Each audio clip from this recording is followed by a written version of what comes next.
Welcome to the Eden Podcast, where we true the verse of Genesis 3:16, and we discover that God didn't curse Eve or Adam or limit woman in any way. This is Think Again Thursday. I'm Bruce C. E. Fleming, Executive Director of the Tru316 Foundation. Our website is Tru316.com, and we're the home of the Eden Podcast. So on Think Again Thursdays, we're taking a look back at some of the things we've been studying together from the Garden of Eden all the way up to Ephesians. Well, let me show you. We talk about the book of Eden, Genesis chapters 2 to 3, and that's what we're going to be looking at this time together. We're going to look at chapter 2 called Equal Partners.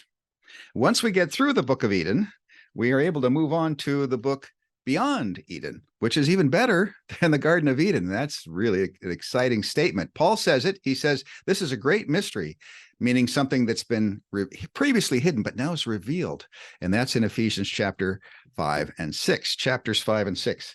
From there, we move back to Eden. This is book 3 in the Eden book series on 1 Timothy chapter 2, verse 18 through chapter 3, verse 16. This one, the subtitle is Corrected and Restored by Jesus, the Faithful Word. And then finally, we get to this one, and a lot of people want to start here. This is Because of Eden. We have to keep going back to Genesis 3:16, where we get a true vision of what's happening in the Garden of Eden. And once we do, we can come and take a look at chapter 11 of 1 Corinthians, or chapter 14, or even 1 Peter chapter 3 in the book Because of Eden. So right now, let's get going. We're going to take a look into the book of Eden, chapter 2, called Equal Partners. And I want to hit the screen for you to see the book. In chapter 1, we took our first look at the terrible problems caused by the word pollution of modern translations of the Bible have been pouring into Genesis 3:16. And we looked into some of the problems this has caused. Starting with this chapter, we will go back into Genesis chapter 2 and look into one of the fires that has been started by the backwash of the theological pollution that's been caused by the incorrect understandings of the Hebrew text of Genesis 3:16. We will work our way from Genesis 2:18 through to the end of Genesis 3, and God's chasing out of the man from the Garden of Eden back in the beginning. Have you noticed? There are some Bible verses that stand out. They seem to touch everyone and change everything. And Genesis 3:16 is one of these verses. Genesis 2:18 is another. Sadly, mistranslations and misinterpretations of Genesis 3:16 have led to misleading and even harmful teachings from what many mistakenly think is found in the first chapters of Genesis. Later passages in the Bible might tell of a certain king here or a certain shipwreck there, but the first chapters in Genesis, and especially Genesis chapters 2 to 3, are packed full of meaning. They explain why our world isn't as a mixture of good and evil. They even reveal the roots of the titanic spiritual battles we are experiencing. Let me tell you the story of how my wife and I came to focus specifically on Genesis 3:16 and the passages related to it, like Genesis chapter 2, verse 18. When we were preparing to teach in Africa, we were interviewed by African leaders who gave us this advice. Don't do your doctoral research on something you think might be interesting, but may turn out to be of little help to us here. First, find out what the people of Africa need to know from the Bible. Do your research on that. Then you'll be a real help to us. Since we both would be serving as missionary professors in French-speaking Africa, we spent 2 years in France learning the language. Our first year, we attended advanced language school in the French Alps. Our second year, we perfected our French by using it doing doctoral studies. Joy studied Old Testament. I studied practical theology. It was the first time the University of Strasbourg School of Theology in France had a wife and a husband duo, with each studying in a doctoral program of theology at the same time. Joy focused on Genesis chapters 2 and 3, having been advised that such studies would be quite useful in Africa. She would be able to study the beginning, the person of God, man and woman, sin, death and curses. I studied the New Testament and contextualization of theology in Africa. Then we headed for Africa. Sometime after the birth of our daughter and moving to a nearby population center and settling into our home, We were robbed. All the course notes I had taken down during class lectures and the notes from my research in the libraries in France were stolen. The thieves apparently thought my metal portable filing box was a strong box for valuables. Valuables. When they saw only papers inside, they got rid of them and just kept the box. Apparently, they sold some of my careful doctoral dissertation note papers to be used in the marketplace for wrapping fish. Worst grade I ever got. What could I do next? I couldn't leave Africa to go back to Europe to retake my doctoral seminars. There had been a changeover in professors at the university, and each year different subjects were being offered at that level. We felt the loss deeply. All that work was gone to the fish. For months we prayed, God, is there any way to bring good out of this evil? Was it somehow possible to pick up my studies and go on? Was there something else God wanted me to study? The answer came a year later when we moved deep into the rainforest to teach in a small theological institute.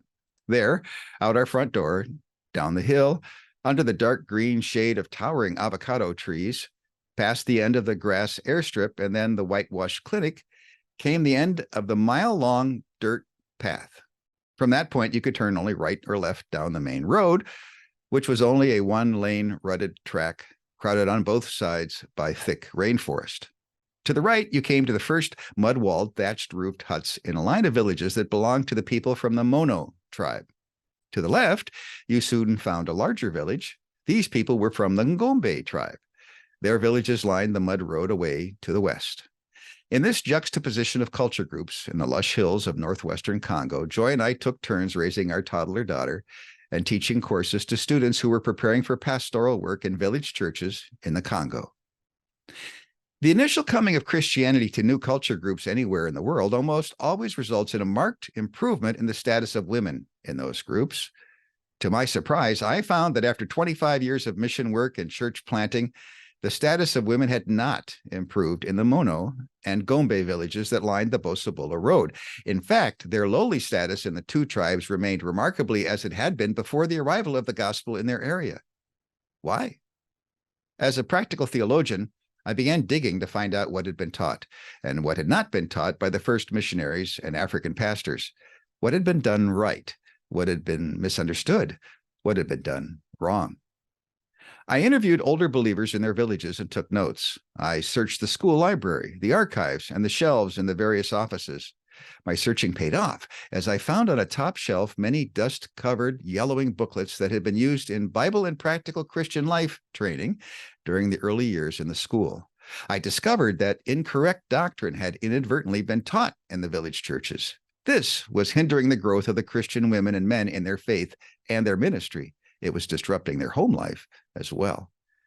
Many of these incorrect teachings were based on misinterpretations of Genesis 2 and 3.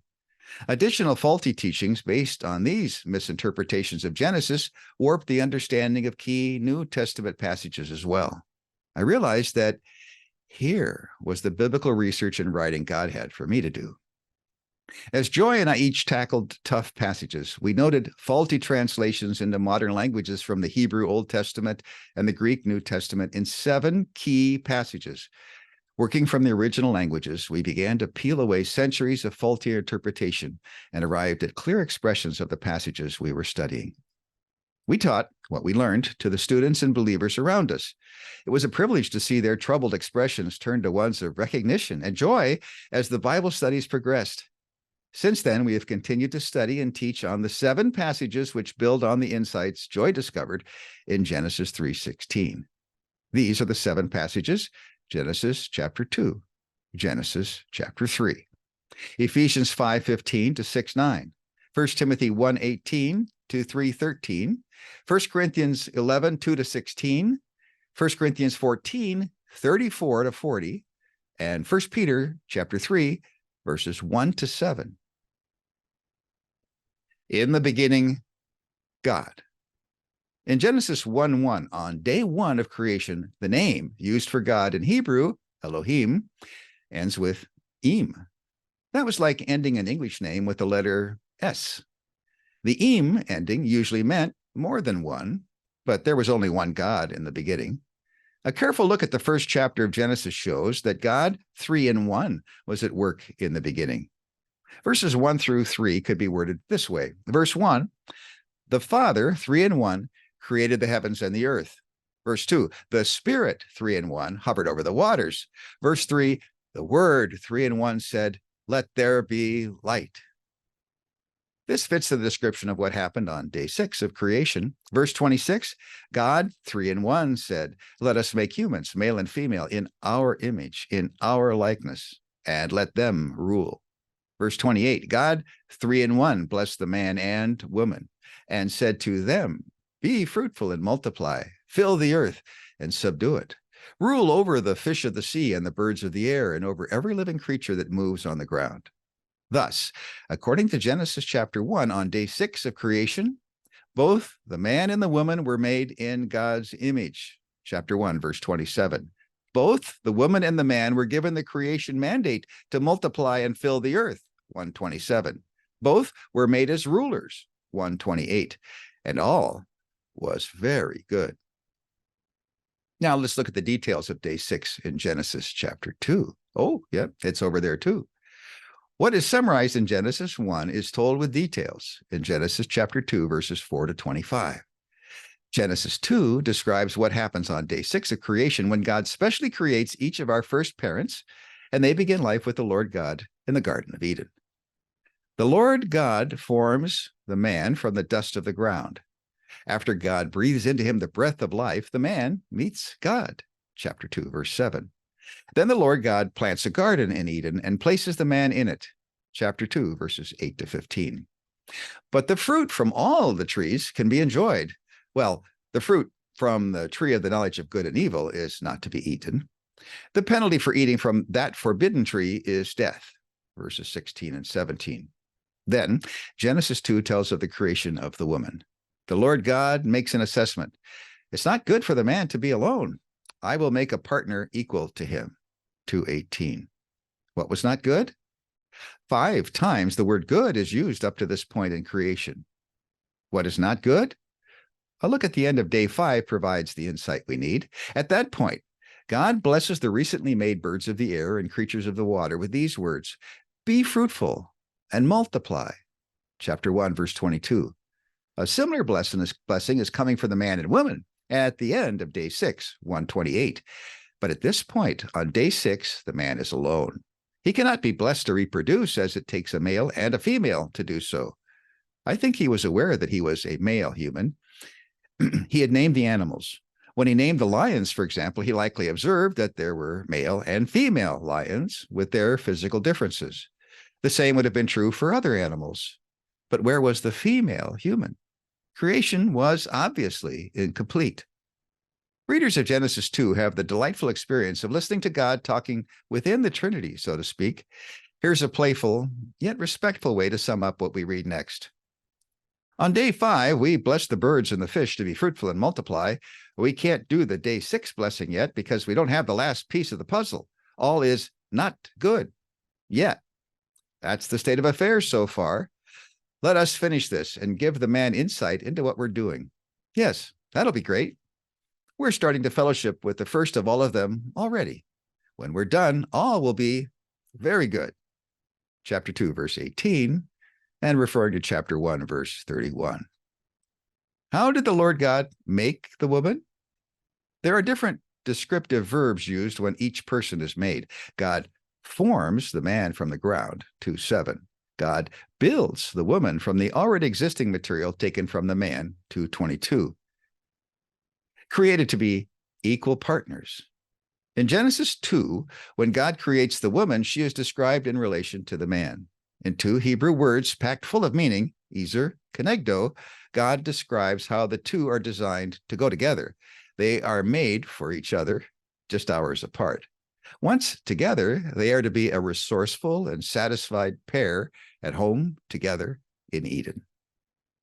Modern language versions of the Bible translate these 2 Hebrew words in confusing and contradictory ways, but there really is no cause for confusion. The 2 words in Genesis 2:18 are not that hard to translate.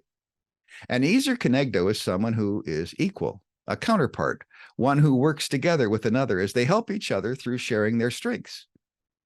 As for the Hebrew word ezer, the majority of times it is used in the Bible, it is used to describe God.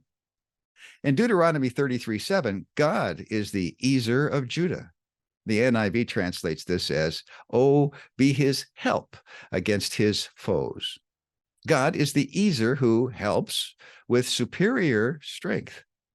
The Bible also uses ezer to describe one king who helps another as allies in battle. The word ezer refers to someone on the same level who helps by sharing his strength with another, as in Pharaoh in Isaiah 30, verses 1 to 5. As for the word kenegdo, this word creates a picture of two people facing each other. It can be translated as vis-a-vis, conspicuously facing, corresponding to, or equal to. Further studies in the Hebrew use of the word kenegdo outside of the Bible by Michael Rosenzweig show that those who were in that kind of relationship were partners. He translates ezer kenegdo as equal partners. It takes two to be partners. Both the man and the woman are equal partners with each other. Both are involved in an equal partnership. Many couples don't live together this way, and we wonder why our lives don't work out as well as the relationship Adam and Eve had when they first started out in Eden. The woman is ezer kenegdo to the man. Thus, she's a corresponding ally or a partner equal with the man. Sadly, this is not what had been taught along the Bosabola Road in Congo for so many years, and it showed. Women were on a level little higher than domesticated animals. There seemed to be little restraint to the practice of polygamy. We began teaching what the Bible really says, that wives and husbands were created by God to be equal partners, and trusted God to work in the lives of the couples in those local churches. Even correcting the errors in Genesis chapter 2 would turn out not to be enough, keeping women in a low and unequal status in the home, in their cultural practices, and in the church was perpetuated by incorrect teaching on the content and meaning of Genesis 3:16. They needed the true meaning of Genesis 3:16. We'll stop there and we'll pick up the next time with chapter 3 in the Book of Eden. Tru316 Foundation is the home of the Eden podcast. Join us for $3.16 a month or more. Let's true the verses on the key passages on women and men. Go to tru316.com/partner.